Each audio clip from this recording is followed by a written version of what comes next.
The shrill, insistent ring of the phone tore Jeannie Sosa from the shallow, exhausted sleep she'd finally achieved just before 3 a.m. She squinted at the digital clock on her nightstand.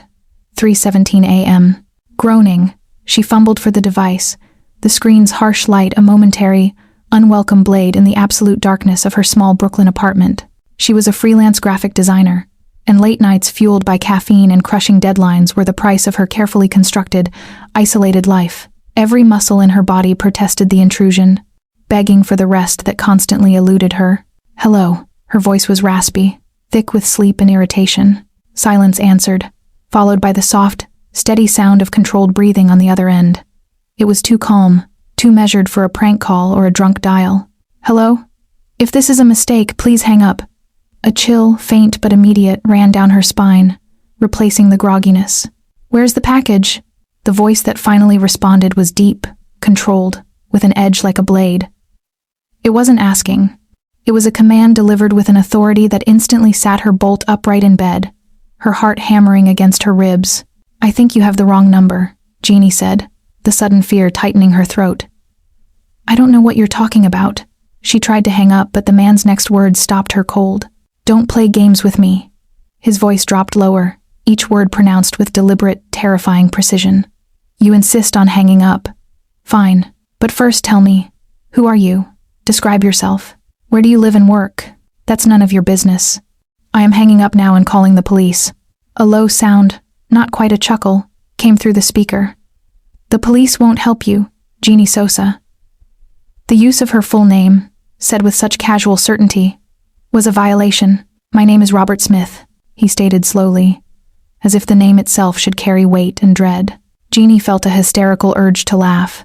She wouldn't be bullied by a mysterious caller, no matter how dangerous his voice sounded. "I don't care who you are. Leave me alone." Robert paused. When he spoke again, his tone had shifted, a hint of something dark and intriguing, replacing the pure menace. "You have fire, Jeannie Sosa. Despite your fear, you refuse to break." Interesting. Before she could speak again, he delivered his final blow, a chilling promise that sealed her fate. "This conversation isn't over. You'll hear from me again." That single phone call shattered her carefully controlled world. You're witnessing the start of a story where danger wears a tailored suit, and wrong numbers cost lives. If you're hooked, hit that subscribe button now. Don't risk missing the moment this freelance designer comes face to face with the man who claimed her. The line went dead. Jeannie sat motionless in the darkness, the receiver clutched in her hand. The silence of the apartment was no longer safe. It was heavy with the terrifying inevitability that in answering her phone at 3:17 a.m., she had made a catastrophic mistake. Jeannie Sosa dragged herself through the next day in a state of exhausting, humming paranoia.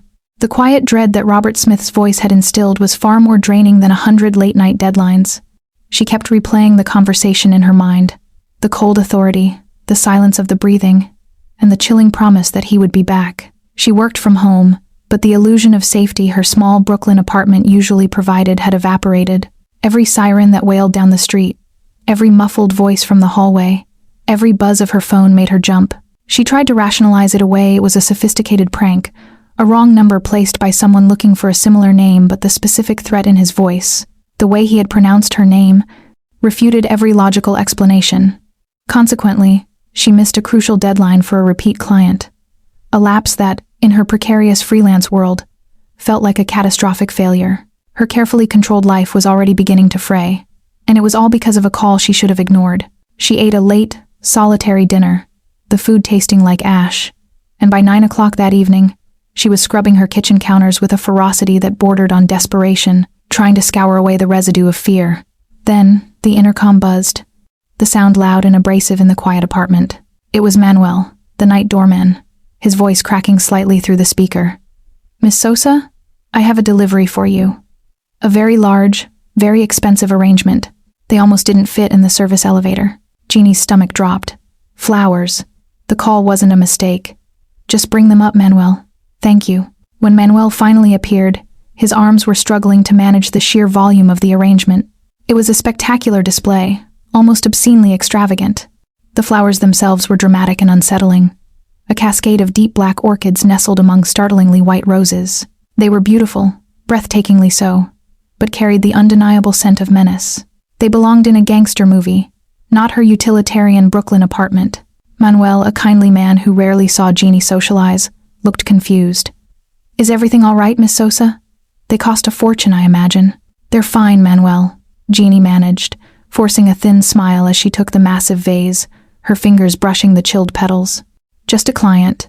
Once the door was locked and bolted, Jeannie set the vase on her dining table, where it dominated the space, radiating power and threat. She finally located the small envelope tucked discreetly into the foliage. It was sealed with a wax stamp bearing a single, unfamiliar crest. Inside was a heavy, linen card. It was not typed, but written in a flawless, masculine script that was unsettlingly elegant. It was signed with the initials R.S. The message read, "Wrong numbers can be fate's way of correcting our path. You belong to me now." The blood drained from Jeannie's face. The flowers weren't a gift. They were a confirmation. Robert Smith wasn't just a voice on the phone. He was real.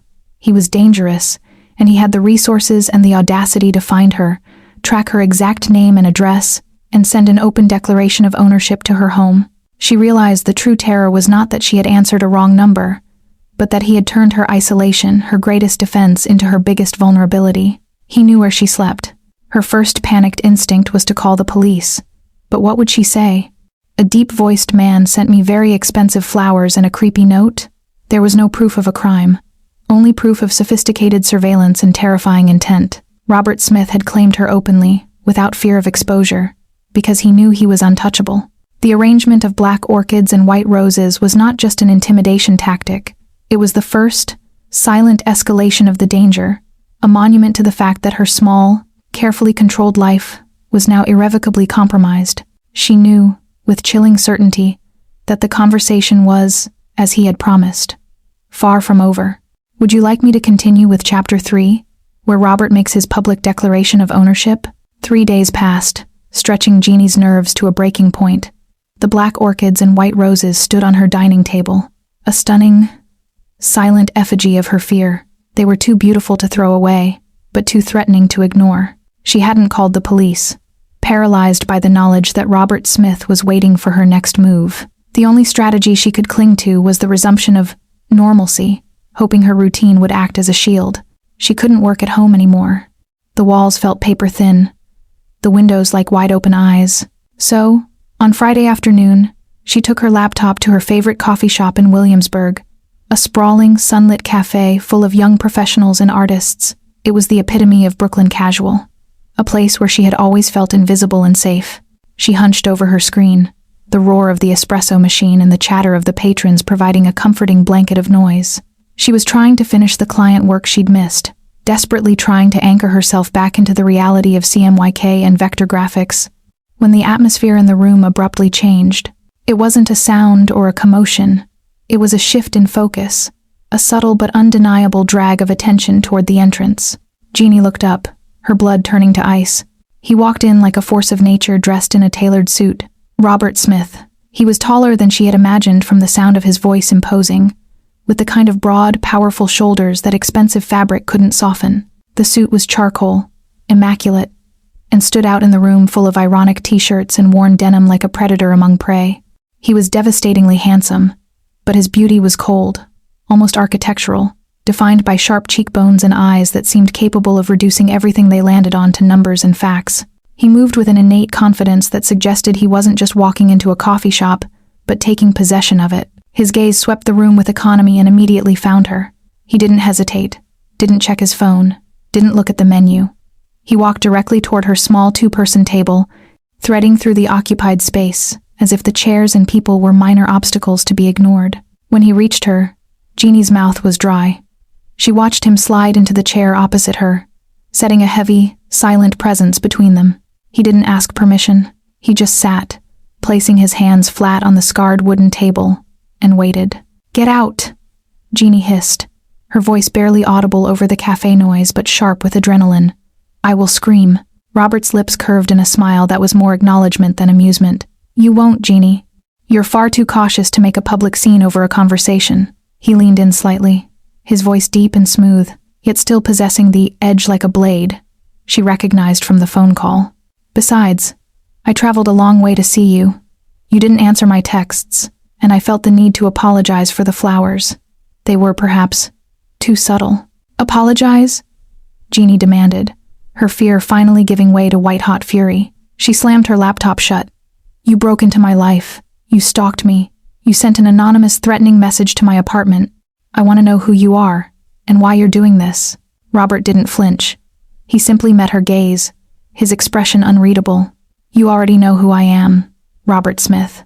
He waved a dismissive hand. And I'm not stalking you, Jeannie. I was investigating you.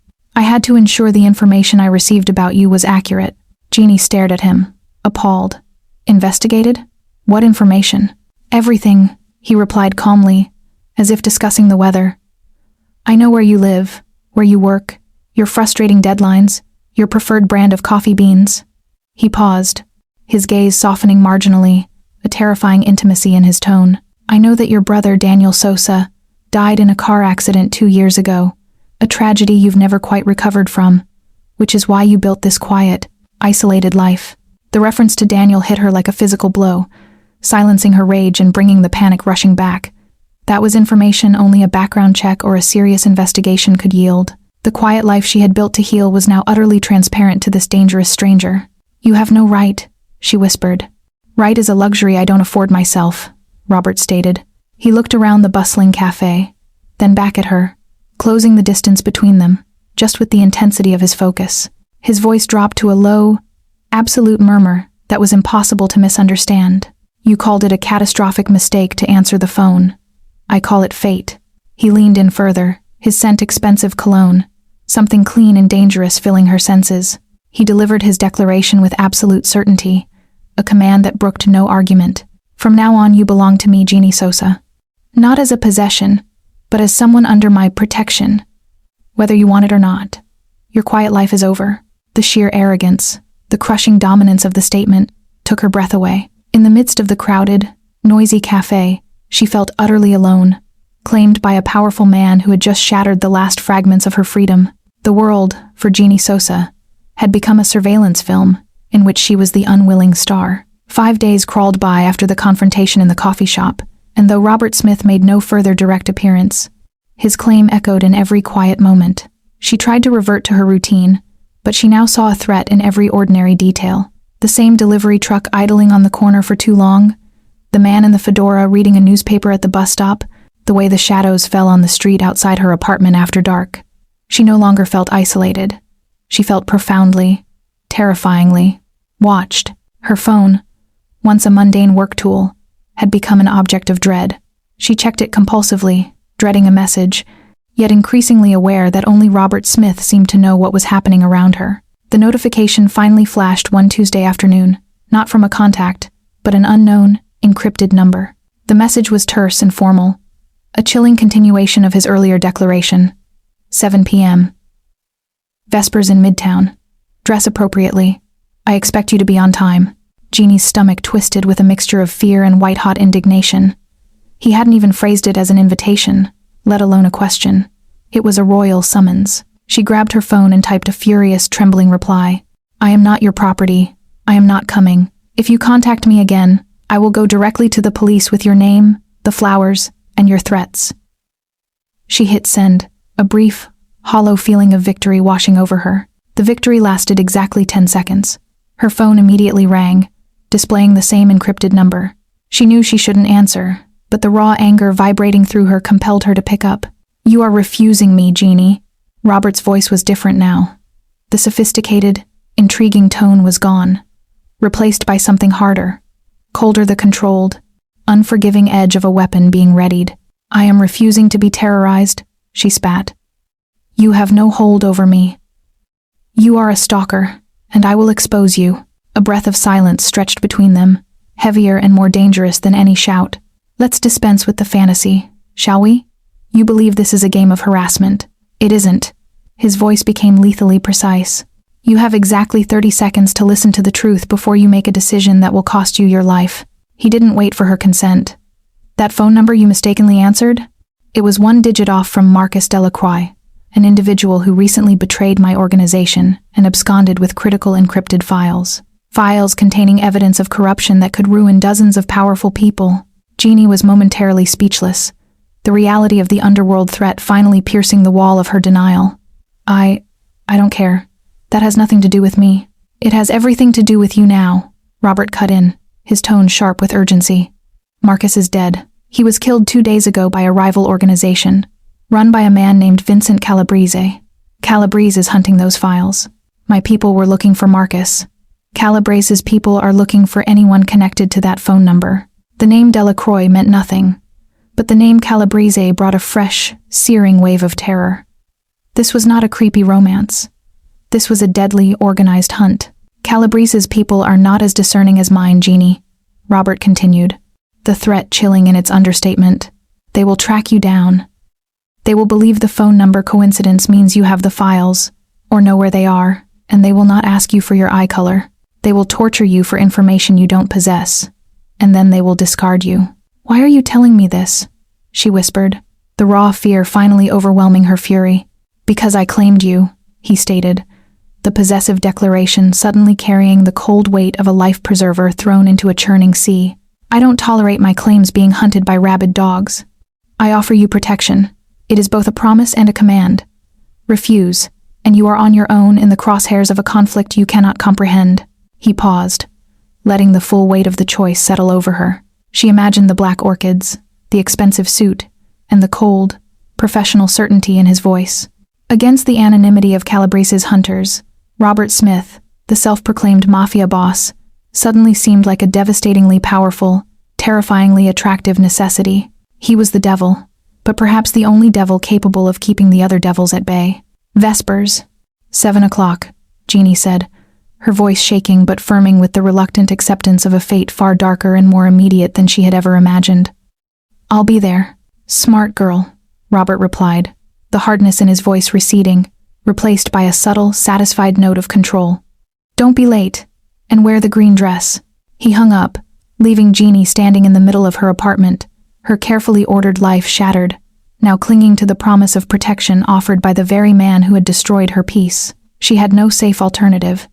Her isolation was over, replaced by a forced destiny tied to a murderer she now needed to survive. Promptly at 6:30, a black, heavily tinted sedan slid silently up to Jeannie's Brooklyn curb. The driver, an impassive man in a dark suit, confirmed her identity with a curt nod and ushered her into the luxurious, soundproofed back seat. The journey across the bridge to Manhattan felt like a crossing into a different country, a world where the stakes were measured not in dollars but in lives. Robert Smith's penthouse occupied the uppermost floor of a gleaming skyscraper, a place of silent, intimidating opulence. The floor-to-ceiling windows offered a staggering, glittering panorama of Central Park and the cityscape, giving Jeannie the vertiginous sensation of floating above the world she used to know. Robert was waiting in a room that felt both Spartan and lavish, offering a glass of wine and leading her to a pristine dining table set for two. The dinner that followed was elegant, the food prepared and served with quiet perfection by staff who moved like ghosts. Robert explained the missing pieces of the puzzle over perfectly seared scallops, Marcus Delacroix's betrayal, the stolen, encrypted files containing evidence of wide-reaching corruption, and his subsequent execution by Calabrese's crew. Why me, Robert? Why go to all this trouble? If I'm innocent, cut the tie. Let me disappear, Jeannie pleaded, pushing her plate away. Robert set his fork down, his eyes, dark and unwavering, locking onto hers. Innocent people do not get caught in my conflicts, Jeannie. That is my code. He paused, a strange flicker of sincerity passing over his features. And once I claimed you, protecting you became a necessary extension of my operations. He stood and walked over to a dark wooden console, retrieving a slim folder. He returned to the table, opening the file to reveal several photographs. Jeannie, working in the Williamsburg cafe. Jeannie, buying groceries. Jeannie, standing on her apartment stoop. Surveillance. It was overwhelming proof of how thoroughly he owned her routine. I know everything about you, Jeannie Sosa, he said softly, closing the folder. Which is why I know this is going to hurt. He took a slow breath, then delivered the final, devastating truth, shattering the foundation of her memory and her life. Your brother, Daniel, did not die in a random car accident 2 years ago. Daniel was an undercover FBI agent. He was investigating organized crime networks that included Vincent Calabrese. Robert's voice dropped to a low, unforgiving rumble. Daniel's death was a calculated murder, orchestrated by Vincent Calabrese after his cover was blown. The encrypted files Marcus Delacroix stole, they contained Daniel's investigation evidence, including the proof of who ordered his death and why. The glittering city outside the window spun. Jeannie gasped, a sound of pure agony, as the 2-year-old grief she had managed was violently reopened, transformed into fresh, searing rage. Her quiet life wasn't just compromised. It had been built upon a terrible, necessary lie. The knowledge that Daniel's death was not fate, but a violent, calculated act, hit Jeannie with the physical force of a tidal wave. The luxurious penthouse, the silent staff, the cold, glittering view of Manhattan all faded into the background, leaving only the agonizing truth. Her carefully constructed facade of emotional control, maintained for 2 long years, instantly shattered. Tears of fresh grief and burning rage streamed down her face, the quiet sobs tearing from her chest. Robert watched her reaction with an expression that, for once, held no trace of calculated control, only a grim, somber expectation. He let her process the initial shock, allowing her the moment of catharsis before pressing her back into the immediate danger. "Jeannie," he said, his voice softer than she had yet heard it, drawing her focus back to him. "The time for grief will come later. Right now, we need to know what Daniel did with those files. They weren't just Marcus's property, they were Daniel's evidence. Marcus betrayed both of us by stealing them, but Daniel was the one who gathered them. Do you remember him saying anything, giving you anything before he died? A warning, a key?" Robert's security team leader, Marco, materialized from a shadowed corner, his face tight. He walked swiftly to Robert and whispered urgently into his ear. Robert's jaw hardened, his eyes flicking back to Jeannie with immediate, renewed intensity. "Calabrese is moving faster than anticipated," Robert announced, his voice regaining its hard edge. "My team just confirmed your apartment has been compromised. His people broke in looking for the files. They've realized the wrong number connection is real, and they suspect you are the loose end. They are no longer looking for Marcus's associate. They are looking for Daniel's sister. The files aren't here, which means they must be hidden somewhere only you or Daniel would know about." The danger was no longer abstract or future. It was a physical force that had already breached the supposed safety of her home. Jeannie felt a cold knot of nausea, but the terror was oddly secondary to the burning need for justice. For Daniel. She squeezed her eyes shut, trying to fight past the haze of shock and betrayal. Daniel, her brilliant, protective older brother. What had he done? Where would he hide something so precious? He always protected her. Always. "A bracelet?" she whispered, her eyes snapping open. "A silver bracelet. He gave it to me a week before the accident. He said it was our mother's lullaby, and I had to keep it safe always." She quickly pulled up the sleeve of her dress, revealing the antique silver chain she wore, the delicate links engraved with a sequence of minute, stylized musical notes, a treble clef, followed by a series of tiny stems and flags.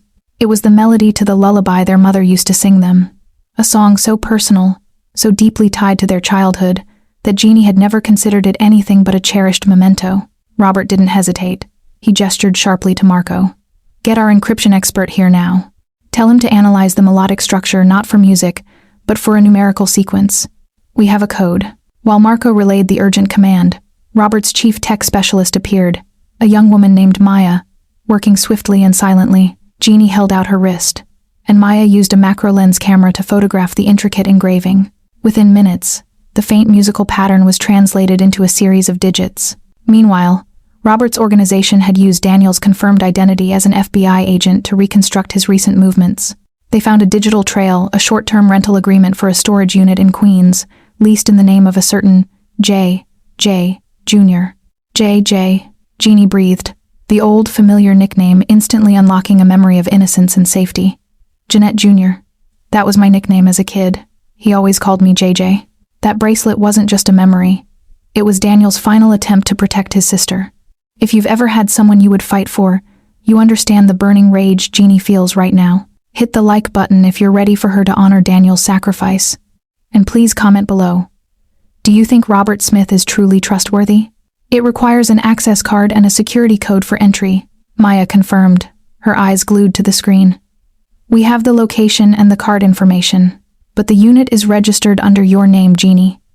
You have to be present to access it, and I guarantee, that code. She looked from the screen to Jeannie's wrist. Is this lullaby sequence? The pieces slammed together with brutal clarity. Daniel, fearing exposure, had used their most intimate childhood memory as the lock on his final, essential legacy. He hadn't just died protecting his country. He had died leaving the truth and a mission in his little sister's hands. "Get the car," Robert commanded, his voice sharp and definitive, already moving toward the door. "We're going to Queens. Calabrese's people are hunting a phantom connection.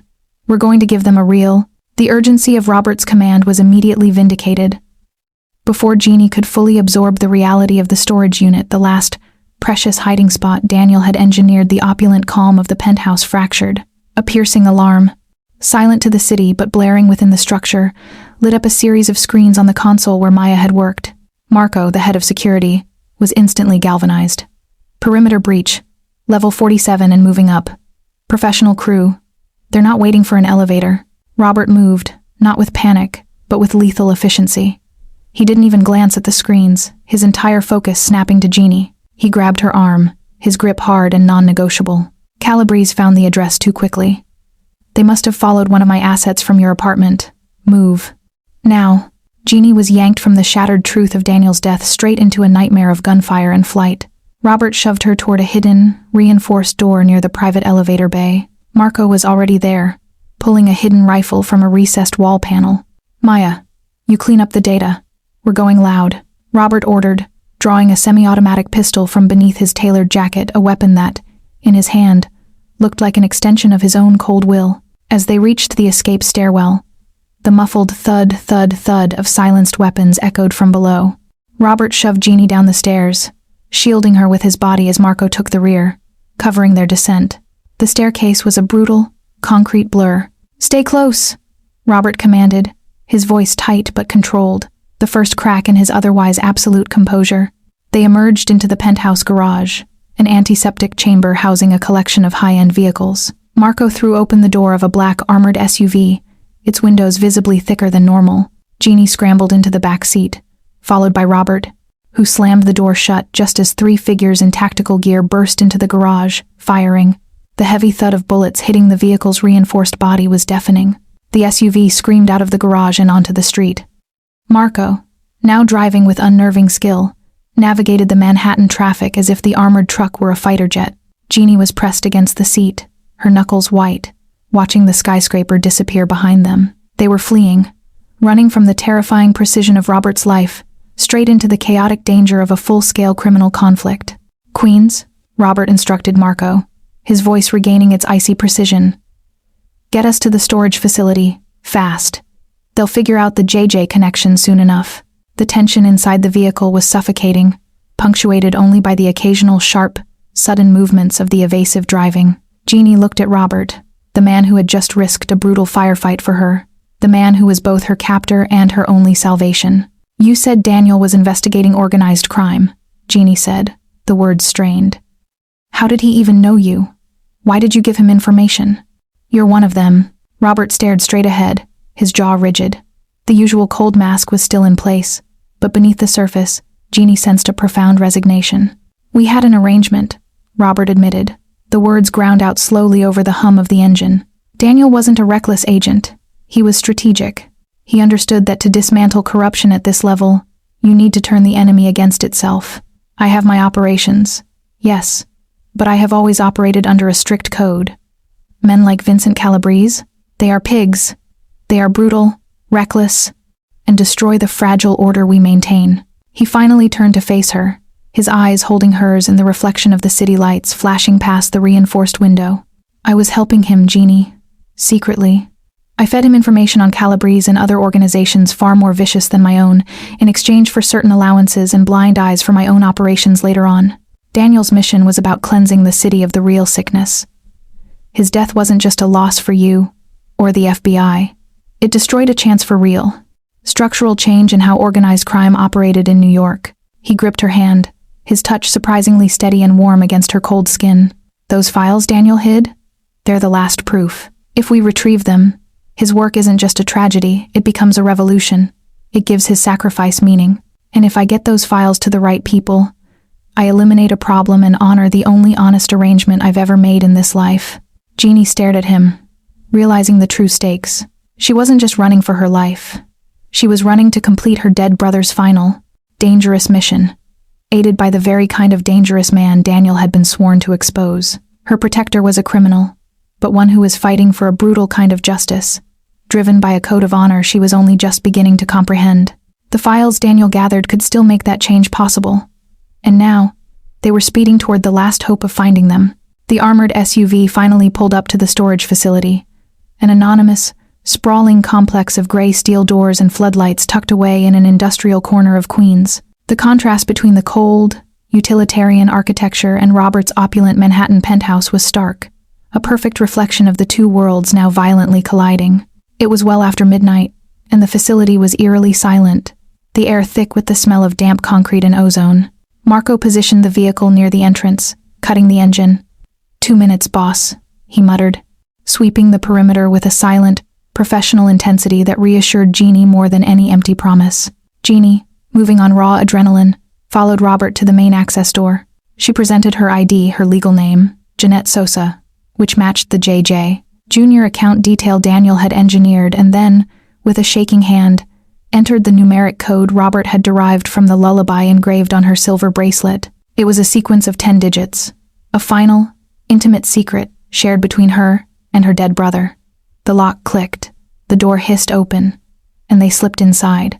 The interior was a labyrinth of steel corridors bathed in the sickly yellow glow of emergency lighting. Robert led the way, pistol held ready, his form a silent, powerful shadow. They moved quickly, their footsteps echoing unnervingly down the long aisle toward Daniel's unit. Jeannie located the unit, number 412, the small, cheap lock mocking the vast danger surrounding its contents. Robert cleanly shot the lock off, the sound muffled by the thick steel door, and pulled it open. The unit was small, holding only a few boxes of Daniel's old college textbooks and memorabilia, a brilliant, banal camouflage. In the center, however, resting on a small, empty plastic filing cabinet, was the object of the hunt, a battered, locked aluminum case, secured with a combination dial. Jeannie knelt, her heart pounding a frantic rhythm against the quiet, the same lullaby code. She spun the dials, her fingers stiff but sure, guided by a lifetime of memory of her mother's song. The case unlocked with a soft thunk. Robert pulled the lid open. Inside, nested in custom foam, were multiple, encrypted hard drives, Daniel's complete investigation and a sealed envelope, addressed clearly to Jeannie in Daniel's unmistakable handwriting. Jeannie reached for the letter, her vision blurring, the proof of Daniel's love and sacrifice right there in her hands. She broke the seal, the heavy paper crackling softly. Before she could read the first word, the world outside exploded into chaos. All the yellow emergency lights in the facility instantly blinked off, plunging the corridor into absolute darkness. The silence was replaced by a heavy, grinding sound, the massive main door of the facility being forced open, and then a torrent of shouted commands and the unmistakable sound of men moving with professional haste. "Calabrese!" Robert's voice was a low, urgent snarl, stripped of all artifice. He was already moving, shoving Jeannie into the back of the small unit. They must have followed our trace on the account. They knew the code was here. Marco, who had been guarding the corridor, dove back inside the unit. "Boss, they're sweeping the aisles. We're trapped." "No," Robert snapped, his eyes adjusting quickly to the faint ambient light filtering from a high window. "We're entrenched." He kicked over the filing cabinet, creating a makeshift shield, and then began dragging the heaviest boxes toward the door, creating a crude barricade. "Get behind that cabinet, Jeannie. Stay down, and don't move." He knelt beside her, checking the weapon he held. Jeannie, clutching the letter and the hard drives to her chest, heard the terrifying rat-a-tat of automatic gunfire erupting somewhere down the corridor, followed by the shattering echo of bullets hitting steel. The sound was deafening, primal. They were cornered, trapped in Daniel's final sanctuary, facing the man who had ordered his death. Robert turned to face the dark gap where the door had been, a man ready to fight to the death. "Now would be a good time to read that letter," Robert said, his voice hard but steady, focused entirely on the darkness ahead. "You might want to know who you're dying."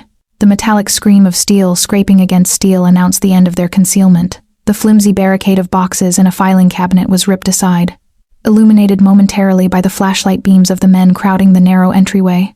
Vincent Calabrese, sharp-featured and radiating cold malice, stood in the aperture, framed by 2 heavily armed guards. The gunfire had ceased, replaced by the suffocating silence of absolute control. They were surrounded, Calabrese surveyed the small storage unit, his eyes settling on Jeannie, huddled behind the overturned cabinet, clutching the aluminum case. The dead man's sister, he sneered, his voice oily and mocking. And Robert Smith, protecting his little asset.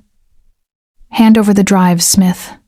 And the girl, she's a loose end the feds can't find if she's dead. Robert didn't move, his body coiled, shielding Jeannie. Marco stood ready at his flank. You won't walk out of here, Calabrese, Robert promised, his voice low and dangerous. This time, the evidence doesn't disappear. I'll worry about evidence when I'm done with your face, Calabrese growled. Knowing they had seconds before Calabrese ordered his men to fire, Jeannie unfolded Daniel's letter, her fingers trembling but her resolve suddenly crystalline. Robert had told her to read it. Daniel had intended for her to understand. She lifted her voice, making it sharp and clear in the tense silence. Listen to this, Calabrese. This is Daniel's final statement. The crime boss paused, momentarily thrown by the raw authority in Jeannie's voice. Jeannie began to read the familiar handwriting, pouring 2 years of suppressed grief and love into the words.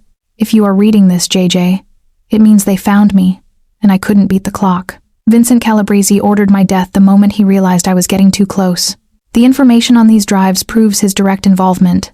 Jeannie's voice cracked slightly, but she pushed on, her eyes locked on Calabrese's face, watching his contempt curdle into fury. But there's something else you need to know. Robert Smith, the man you likely met trying to find these files, was helping me. He runs a criminal enterprise, yes, but he adheres to a code. He wanted Calabrese eliminated for his brutality, and he gave me the access I needed to finish the case. He put his own operations at risk for justice. If he is there with you now, he kept his promise to protect you. She looked up at Robert, her heart swelling with an emotion that transcended fear. You must trust him completely, JJ. He is the only one strong enough to see this through. And most importantly, live, JJ. Don't just survive like you did after Mom died. Actually live. Love someone, even if he's dangerous. Especially if he's dangerous enough to keep you safe. The last sentence hung in the air, a final command not just to trust, but to choose life and love over her self-imposed exile. Calabrese roared, "Kill them! Get the girl!" Robert didn't hesitate. "Marco, cover us!" He shoved the letter and the hard drives back into the aluminum case and thrust it into Jeannie's hands. Then, he performed the most staggering act of trust. He pulled a small backup gun from his waist and placed the cold, heavy weapon into her grasp. "Stay down, Jeannie. Don't let go of that case." Before she could speak, Robert charged, moving with the brutal, precise grace of a born fighter. He and Marco exploded out of the unit, meeting Calabrese's men in a confined, violent clash. The sound of rapid, echoing gunfire and the savage impact of bodies hitting steel filled the night. Jeannie, pressed behind the cabinet, felt the vibrations through the concrete floor, clutching the gun, the case, and the final words of her brother. Robert moved like a storm, his skill honed by a lifetime spent navigating violence. He took a bullet to the shoulder, but barely registered it, driving forward to engage Calabrese in close quarters. The fight was savage, personal, and brief. With a final, sickening crack, Robert ended the threat, leaving Calabrese broken and still on the warehouse floor. The immediate silence was ripped apart by the rising wail of police sirens, approaching the facility from the highway. Robert staggered back into the unit, breathing hard, his sleeve torn and bloody. Marco was securing the remaining enemies. He looked at Jeannie, kneeling among the debris, and the hardness in his eyes softened. "It's over, Jeannie," he said, his voice rough. "The police are on their way. I called them before we left the penthouse, an anonymous tip with enough detail to ensure Calabrese's capture or elimination." He nodded toward the case in her hand. "The files will go to the FBI. Daniel's work will be complete. You are free now. Go home, I'll disappear. You'll never see me again, if that's what you want." From a wrong number to claiming the mafia boss himself, Jeannie Sosa is done hiding. If you loved the journey of this dangerous obsession and transformation, make sure you subscribe so you don't miss the next chapter of her life with Robert Smith. Tap the notification bell to be alerted for my next story. Jeannie slowly stood up, the gun heavy in her hand, the letter crumpled against her heart. She looked at the man before her. Bloodied, dangerous, but standing alive because he kept his word. He had protected her, not because he was good, but because he was honorably dangerous. She remembered Daniel's final command: "Live, JJ. Love someone, even if he's dangerous." She dropped the gun onto the ground, She took a step toward Robert, closing the distance between them, the gap between her old world and her new one. "You said I belong to you," she stated, her voice trembling not from fear, but from a terrifying, beautiful certainty. "You claimed me without asking." She reached out, placing her free hand on his blood-soaked chest, feeling the heavy, steady thump of his heart. "Well, now I'm claiming you back, Robert Smith. You belong to me too, and I'm not letting you disappear." A flicker of surprise, then a deep, primal emotion Jeannie couldn't name, crossed Robert's face. He pulled her against him, the pain in his shoulder forgotten, wrapping her in an embrace that felt like the only safe harbor in a world of chaos. As the police sirens grew deafeningly loud outside, Robert accepted her choice, sealing their fate together in the wreckage of her past.